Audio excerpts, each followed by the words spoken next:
and then I come in and I'm a hot mess. And so it's the first time when I thought to myself, I think I could die. You're going in for emergency surgery in about an hour. And I wasn't quite ready to be pooing into a bag just yet.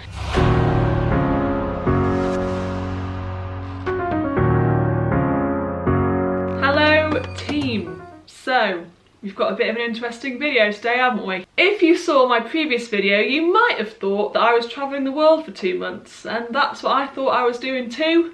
But then disaster struck, and I almost died, and now I'm back in the UK. So I'm gonna tell you what happened. Excuse the fact that I'm literally wearing like tracky bottoms, grubby t-shirt, drinking a cup of tea, not much makeup on, hair needs a wash, but I've had a rough time, alright? Let me be. So, where do I begin? I'm gonna hop straight into the story time, get a cup of tea because it's gonna be a long ass video. So it all started at Nyama Private Islands in the Maldives. One day, I'd woken up in the morning and my tummy was feeling a little bit weird. I went to the gym with Steph, and when we were training I felt like my tummy was quite stiff, like I couldn't move myself properly. But it was fine, didn't have any pain or anything, so I had my breakfast, I had my lunch, and I went into sunbathe in the afternoon. I was laying on my sunbed and I felt like my tummy was cramping, and I was thinking, this doesn't feel quite right, and I haven't pooed today, so maybe I'm constipated. So I went and sit on the toilet.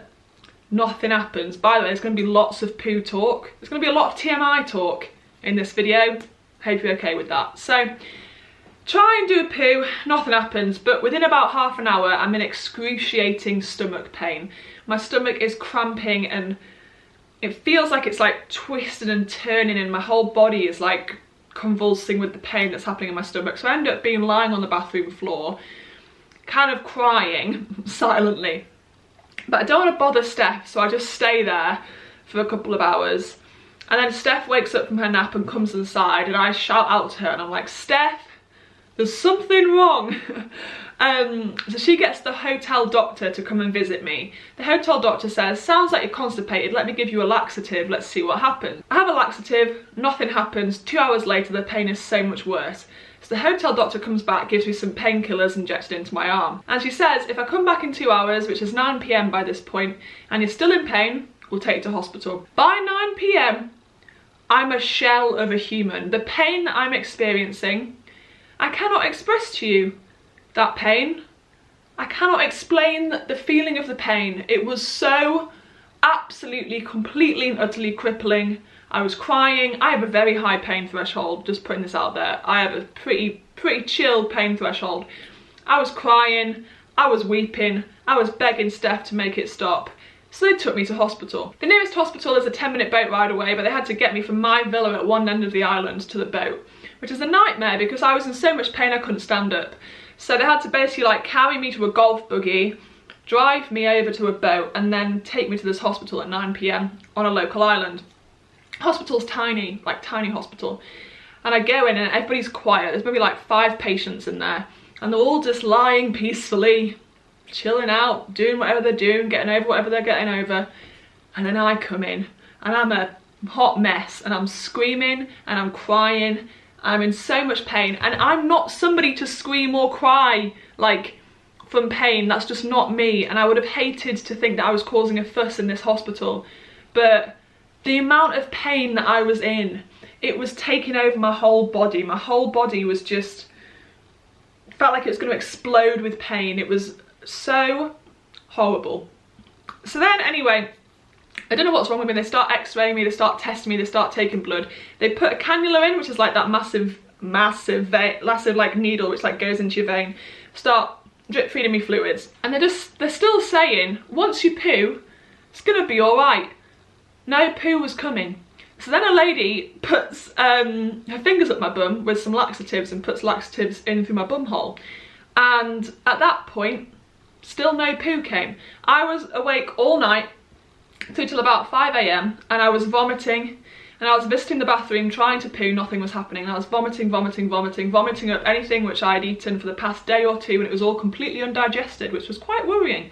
So vomiting everything up, crying, screaming, pain, all the painkillers they gave me everything they had, nothing was working. The pain was excruciating, and I was just a mess. Anyway, so poo didn't happen. Next morning, they say to me, look, we're going to take you back to your hotel. You're going to have a nap. I'm like, how the hell am I going to sleep when I'm in this much pain? But all right, you're going to have a nap. We're going to pack your bags. Then we're going to fly you to the capital of Malé, which is the capital of Maldives. And we're going to put you in a bigger hospital there and do more tests. But at this point, guys, I'm still pretty chill. I'm thinking if I get this poo out, all right, it's all going to go away and I'm not going to have to go to Malé. So I'm thinking I just need to get this freaking poo out, and I'm not that scared. I'm genuinely not scared. I don't think I was really scared at any point up until surgery later down the line. So I was not scared. I was just thinking this poo needs to come out and then I can go back to the hotel and just continue on with my travels and everything will be okay. Steph was feeling hopeful. Steph was saying, Zanna, we're going to be fine. We're literally just going to go to the hospital, do some tests, and we'll come back and continue our holiday. It'll all be okay. And I genuinely thought this was what was going to happen. Anyway, so we go back to the hotel and I'm in less pain at this point. I think because I vomited a lot of food out, maybe that relieved the pain a little bit. I don't know. So I was in a little bit less pain. So I managed to sleep for a few hours while they all packed the bags. Then at 3 p.m, I got on a seaplane from the island I was on to the capital of Maldives called Malé. On this seaplane, I was thinking, holy moly. The pain that came when I was on that seaplane was strong. My whole stomach just felt like it was like doing a dance with itself, a very painful, uncomfortable dance. So my stomach was doing this little dance on this plane. I'm thinking, get me to this hospital, get me there, make it stop, give me painkillers, somebody. So anyway, we get off the plane, get into a car, beep beep, drive me to the hospital. I feel like I'm getting through the story quite quickly, but yeah, this is like a day after the pain had started. So I'd been in pain for quite a while at this point. I was starting to get bored of being in this much pain. So when I got to Malé, I had the choice of 2 hospitals. I had the choice of a local hospital or a tourist hospital. And for some reason I chose the local hospital, but I'm very happy I did because they looked after me so well. So I went into the emergency room, they wheeled me straight in, put me straight on a bed, started doing tests, put another massive needle into me, started putting fluids into me. And they're asking all these different questions and I'm having to explain everything that's happened. It feels like I had to re-explain all my symptoms to a lot of different doctors a lot of times. And they give me a drug, I think it was called Tramadol, something, some super freaking strong painkiller. Sorted me right out, that did. So that painkiller, they could only give me it every like 5 to 6 hours, but it would wear off after like 3.5, 4 hours. So I'd end up being in excruciating pain for like an hour and a half, 2 hours before they could give me it again. And I'd end up like begging them, please, please give me painkillers. And they'd be like, it's just 1 more hour. I'm like, 1 more hour? Please make it stop. Bless her, Steph's been here the whole time, holding my hand, stroking my hair, holding my hair back when I'm vomiting, comforting me when I'm getting stressed and scared. To be fair, I wasn't scared, I hadn't been scared at this point, but comforting me when I was just in lots of pain. So yeah, they give me this painkiller, the pain starts to disintegrate a little bit, and then they say, we're going to take you in for an ultrasound, we're going to scan your stomach and see if maybe your appendix has ruptured, etc, etc. So they take me to this ultrasound room and they start like scanning this thing over my stomach, and it hurts so much as he's doing it, so I'm crying and screaming. I told you I'm not a crying or screaming kind of girl, but I was in a lot of pain at this point. So I'm crying and screaming, he's doing all this and he says we can't see anything. I'm like, bloody hell, is anybody ever going to diagnose me? Why does nobody know what's wrong with me? Nobody knew what was wrong with me. Everybody was perplexed. So then I'm like, please scan me, do something, give me like another form of scan, another form of test, keep testing me, find what it is, sort me out because I'm sick of being in pain at this point. So then they say, look, we're going to give you a CT scan. And for the CT scan, they have to like basically get me to drink a certain fluid. I hadn't been allowed to drink for about a day and a half at this point. A day and a half. It was like 3 AM the day after the day that it all started. And they'd taken me off fluids. So then they're like, actually, we're going to start giving you this bottle of water, which we've put this drug in, which is going to like glow on the CT scan. So I'm like, wow, I get to drink. So I'm drinking this water, glugging it down. Within a couple of minutes, vomiting it all straight back up. Lime green vomit of everything that I'd just drank.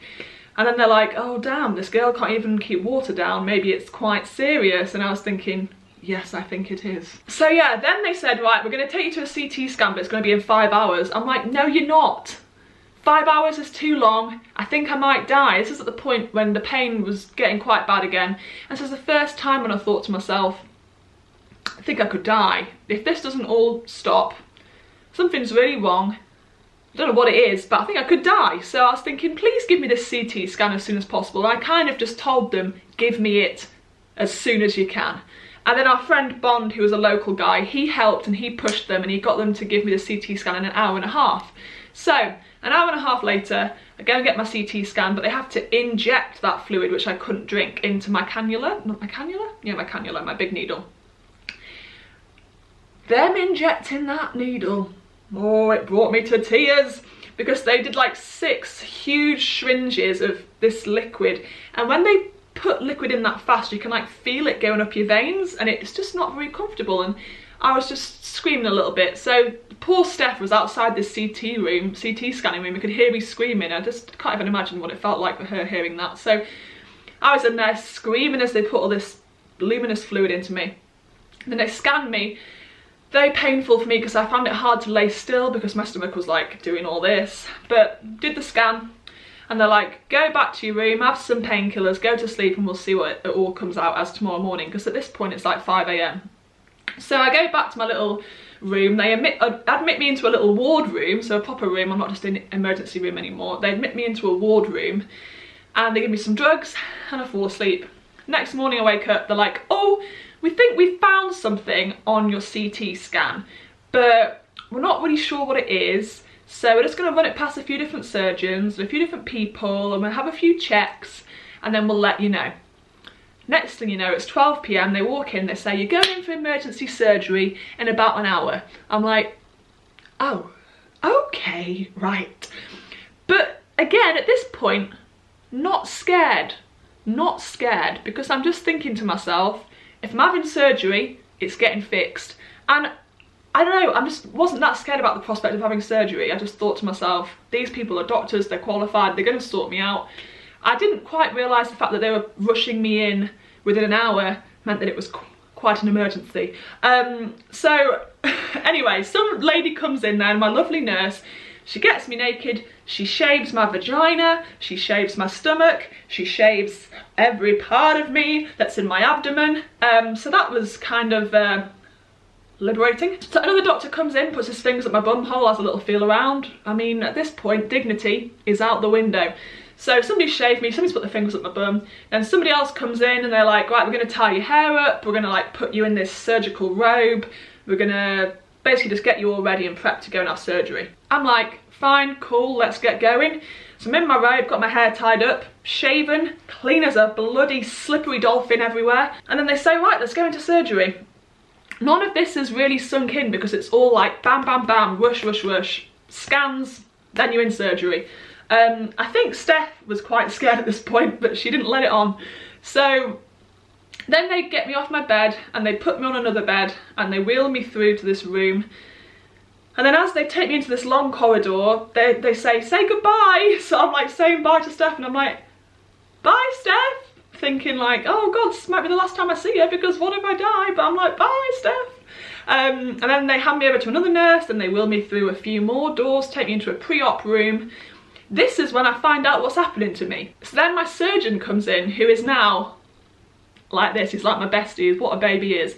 At this point he was very scary to me. So he scared me, he came in and he just went, look, obviously it's his job, he has to be very blunt. He just said, look, your bowel has twisted upon itself twice, and if we don't operate on it right now, parts of your bowel could die. Your bowel is also starting to tear, so it could kind of like rupture and bad things could happen inside you. I didn't say it like that, I said it in more medical terms. But he also said there's 2 like main outcomes of this surgery. Number 1, we untwist it and all goes back to normal and we'll seal you back up. Number 2, we untwist it, part of it's dead, and we have to give you a stoma bag, basically a bag that you poo into. And I was thinking, oh, don't really like the idea of pooing into a stoma bag. Nothing against stoma bags, but this has all come as a bit of a shock, and I wasn't quite ready to be pooing into a bag just yet.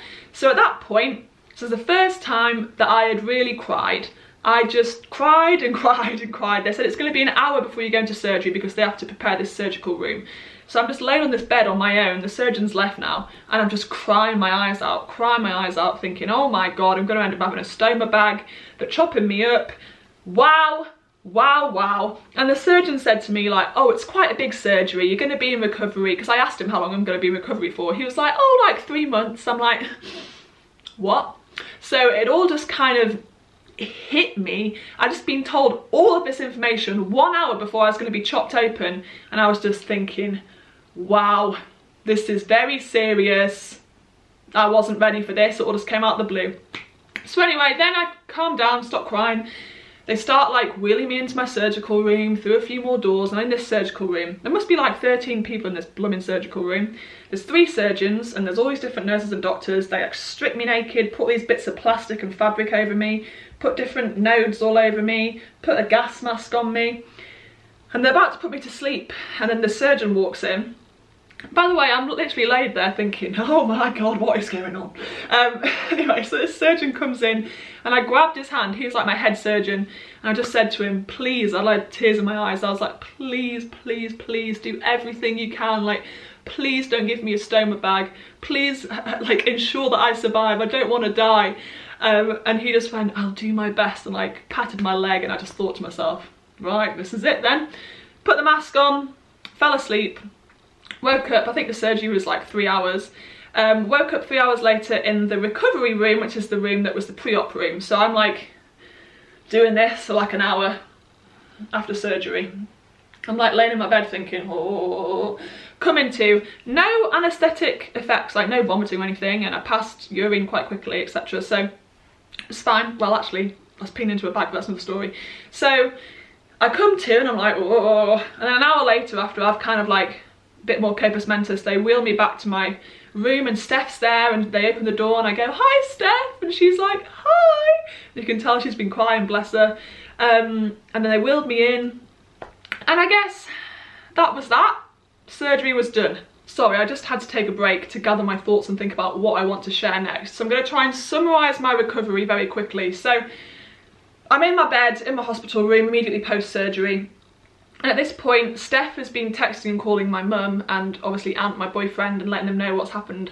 Ant has flown out. He's currently in the sky. He ended up landing a few hours later, and he was in my hospital room by the next morning. So he arrived the day after my operation. But when I'm in my hospital room, I realised, oh, I can't really move, because they've cut me from here, just here, all the way down to here.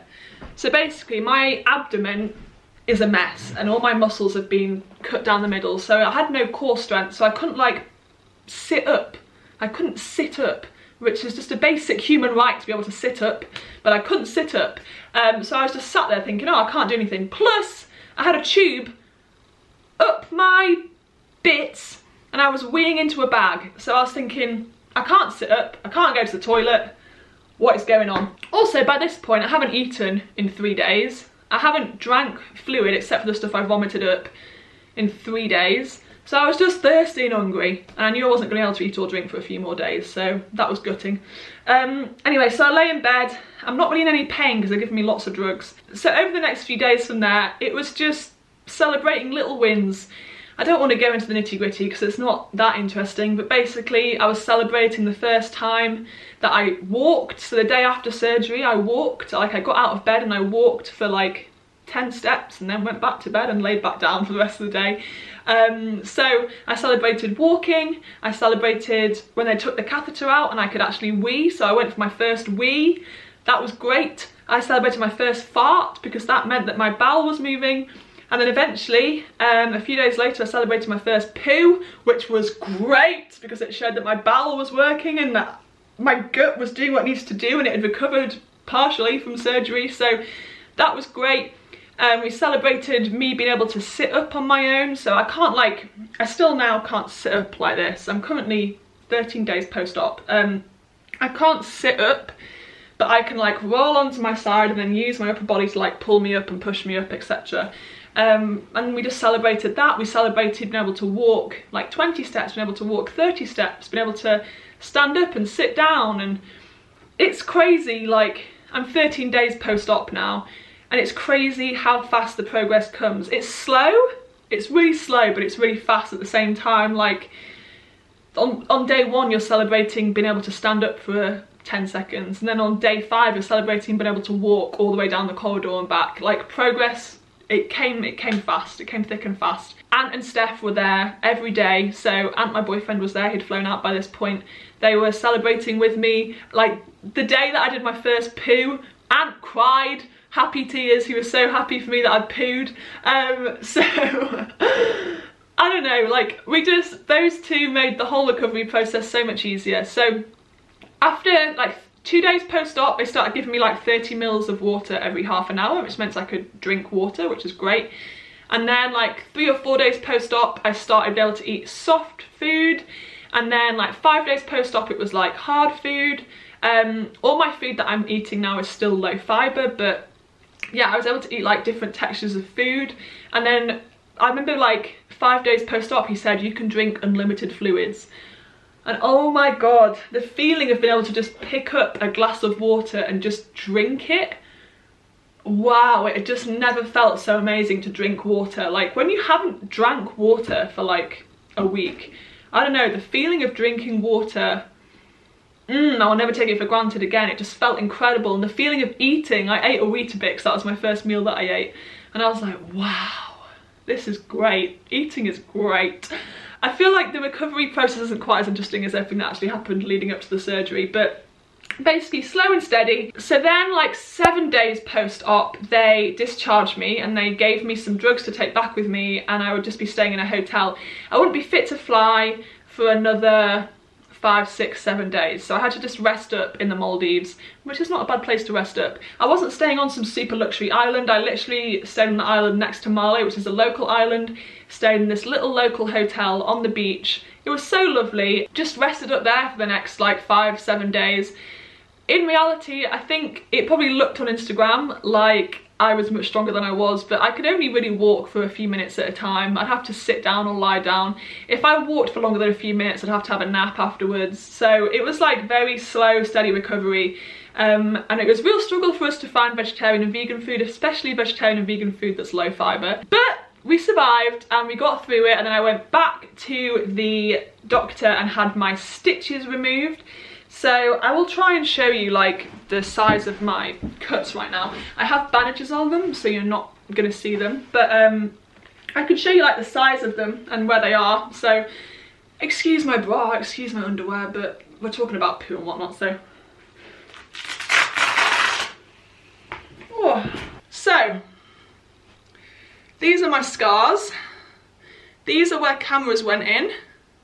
And this one, which goes from here all the way down to down here, is like 7 or 8 inches. That's where they went in. So yeah, that's my scars. Sassy. I have to wear this corset for a few months just to basically like hold me together. That's what my doctor recommended. And if I'm honest, throughout the whole recovery process, I felt so positive. Like those first like however many days post-op it was, first like 10 days post-op when I was still in the Maldives, I was feeling fantastic. I was feeling great. I was feeling celebratory of like every little win that I had. I wasn't scared and I wasn't worried, and I didn't cry. I didn't cry post-op once until I got back to the UK. I didn't cry because I was just like so determined to focus on my recovery. So yeah, I felt really positive, and I brought like some fun energy to the hospital. I made friends with all the nurses, all the cleaners. I made friends with my surgeon. Like me and my surgeon, we chat, like we text each other like on the daily. He's checking in with me, just making sure that I'm okay. Like we got on so well. Yeah, I feel like I just had a really nice experience in that hospital in terms of like the care that I received. I had a lovely, lovely Filipino nurse called Sonia who was just so sweet. She would like join in with our Scrabble games because obviously I was very bored. I could only really lay down all day, so I was reading books like this big thick old book, and I was playing Scrabble and playing Monopoly and playing cards with Ant and Steph. And yeah, and I guess the hardest part was when I landed back in the UK. So after I got my stitches out, which was quite uncomfortable, it wasn't like super painful, but it was very like as you like chopped the stitches off my stomach. It just feels very bizarre. So once I did that, he gave me a fit to fly, which meant that I could fly like 2 days later. So I booked my flights home. I booked business class because He actually recommended that I fly business class, but my insurance were having none of it, so I just paid for it, which was not fun because that's very expensive. But I can't really like sit like this for a really long time. I need to like recline and relax my abdomen. So yeah, I flew business class home, and then when I got home, I guess like I've been home for 3 or 4 days now. And this is probably the hardest part now. This is going to be the hardest part of my recovery because I have to take it really slow. I have to take it really, really slow. I'm not going to be able to exercise for about 3 months. I'm not going to be able to look after myself for the first few weeks. So I have to have people with me all the time because I can't like pick up the kettle or pick up a saucepan. I can't really pick up things. I have really low energy. I had to go to hospital yesterday actually and get some checks because I was getting lots of like quite severe head rushes where I would lose part of my sight. So I think this is going to be the hardest part. The first big cry I had post-surgery was the day after I got home because it kind of hit me like I'm back home now. Everything kind of felt really surreal when I was out on the Maldives. And now I'm back home and I'm just stuck here feeling weak and sorry for myself. Don't worry, I'm not feeling too sorry for myself. It kind of just made me realise like, damn, something really serious has happened. I could have died. Kind of why'd this happen to me? But also, I've only thought that once. I've only thought, why has this happened to me once? And the vast majority of the time I just think, look, I have been given this mountain to show that it can be moved, and I am going to do everything in my power to move this mountain and to feel the best that I can physically feel. Give me like 3 months and I'll be on top form. So yeah, I think this is the hardest part, just having patience with myself over the course of the next 3 months and allowing myself the time and the space to recover. I think to the outside, I look like I'm well. I look like I'm okay. I look smiley. I look happy. I look well. That's the only word I can think of. I feel like I look like I'm okay on social media. I look like I'm okay maybe on camera now. But in reality, I'm weak. I'm tired. I'm recovering from a massive surgery where they chopped open my body like a slice of pizza. And it's going to take me a long, long time to recover. And I think I've really started to come to accept that now. So bring on the next 3 months of recovery. I will try and share it all with you. So yeah, that's my story. I'm alive, I'm well, my bowel twisted. The condition, if you want to know, is called cecal vovulus. So the twist was in the cecum, which is like here, which is just above my appendix. So the bit of my bowel called my cecum, it twisted twice. It was next to my appendix, so they took my appendix out because they thought maybe the appendix triggered it. And they untwisted the bowel, and then they stapled my bowel to the inside of my abdominal wall so that it won't twist again. So the likelihood of it happening again is very, very low, so that's positive. Also, a question I know I'm probably going to get asked is what causes this twisted bowel? What caused it happening to me? There is no particular cause. I asked my surgeon if there's a reason why it happened to me, and he just said it happened spontaneously. There's nothing in particular about me which means that it would happen to me. I've never had any gut issues, never had any stomach issues, any bowel issues in my whole life. I've had a very, very, very smooth life in terms of my health. So I guess this was my turn to be dealt some not so lucky cards with my health. But honestly, I've never had any issues before with my stomach or my gut or my bowel.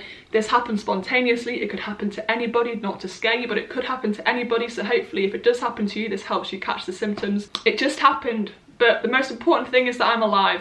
I could have died, so I'm just very, very, very, very, very grateful to be alive. And I'm going to embrace the next 3 months of downtime. Disclaimer, my content is going to change. There's going to be no fitness for at least 3 months. So hope that's okay with you guys. I'm going to try and document my recovery for you and show you me getting stronger, show you what I'm eating, etc, etc. Hope you enjoyed this video. Sorry it was rambly and passionate and long, but it was a big thing that happened to me and I enjoyed sharing it with you. I hope you liked it. If you did and you're excited to see me be healthy and happy and alive, please give it a cheeky thumbs up and subscribe to my channel, and have an amazing day, guys. Bye.